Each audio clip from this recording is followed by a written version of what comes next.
Always want to have all of your ingredients cold. Your cream should be cold, especially if it's summer and your utensils in your house are warm. It's good to either put your mixing bowl inside the freezer, or my freezer's always packed, so you just could put a little ice water in there.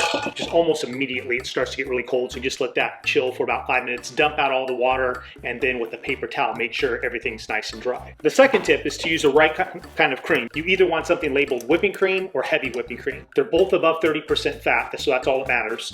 Now I'm going to pour the cream into the chilled bowl. I'll whip it at medium-low for a few minutes. The third tip is to make sure you're adding your flavorings and your sugar at the right time.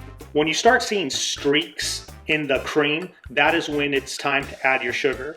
You could use either granulated or powdered sugar, both will work well. And at this time is also when you add in things like vanilla extract or almond extract. Also, some recipes I like to add something like Kahlua or Grand Marnier, and for that it's usually about an ounce per cup of cream. The sugar can range anywhere from 1 tablespoon to 3 tablespoons depending on how you like your whipped cream. Also, a lot of times it depends on how rich, how sweet the rest of your dish is. If it's really sweet, sometimes I'll back off the sugar. If adding it to fruit, a lot of times I'll bump up the sugar a little more. 1 cup of liquid whipped cream should give you 2 to 2.5 cups of whipped cream. Okay, it's been about 2 minutes on medium-low. Definitely a lot of bubbles. It's thickening up. It's definitely frothy, and I can tell it's just about to start to streak. When it streaks, it'll almost like the beater is pooling the cream with it. It's almost like you'll see the design of the beater inside the cream. So that should be happening fairly quickly now. And I can start to see the streaks in there. And I'm not sure if you can see it in the camera angle, but it's almost like with this mixer, almost like a spiral pattern. And again, that's thick, but it's nowhere near soft peak. It's just really frothy. So at this point, we are at about 3.5 minutes.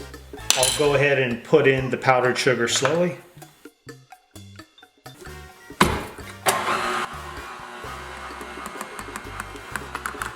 After you add your sugar, you can whip it on the highest speed, but especially if this is something you don't do a lot, I really recommend staying at medium to medium high, because you really want to catch it, at that soft peak and firm peak stage.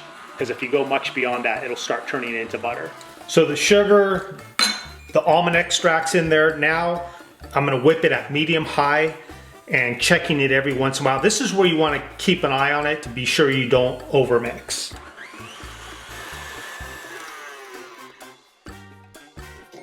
We are at 5 minutes. See, that's already, let's say that's like medium stiff there. So we're really close. And you could make this up to like 24 hours in advance.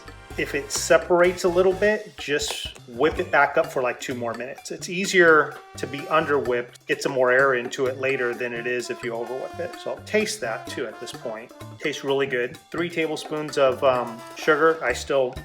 It's sweet. It easily could have taken another one though.